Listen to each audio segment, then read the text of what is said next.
aqui quem fala é Lucas Fernando Figueiredo, trazendo mais um vídeo pra vocês. E hoje eu vou mostrar a Slim Trash. Eu tirei um plásticozinho que tava redondando, mas ela tá assim. E pra começar, a minha tia Duda, ela que tá gravando, é por isso que ficou meio desembagunçado e não apareceu minha cara nos outros vídeos. Mas agora tá aparecendo.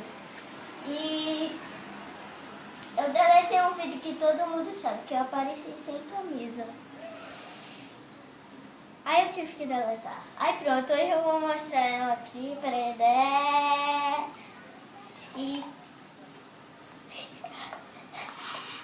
Ai, não pode deixar ela ficar.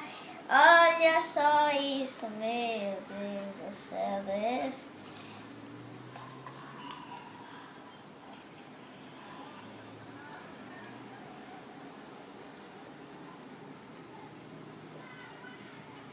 Ai, meu Deus.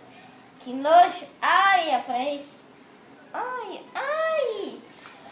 Que nojo, véia. Mano, maluco, viu? Eu tô parecendo um doido fazendo isso. Sei nem porque eu fui comprar, mas tudo bem. Eu comprei pra fazer um vídeo pra você, Brasil. Ai, ai. Ai, essa moeba viva pra torar mesmo. Meu Deus. Olha só isso. Se você quiser comprar, eu comprei na ReHap. Mas se você quiser comprar moeba, tem lá no Planeta Brinquedos, na loja americana, ReHap também. E esse Slim Trash eu só achei na ReHap, né? Que é muito legal. E também tem um que eu ainda não comprei, mas um dia eu vou comprar. Ela é tão bufa. Se você tem que pegar os dois dedinhos e fazer assim no latão, bufa. Não tem ainda não. Ai. E galera, esse foi o vídeo.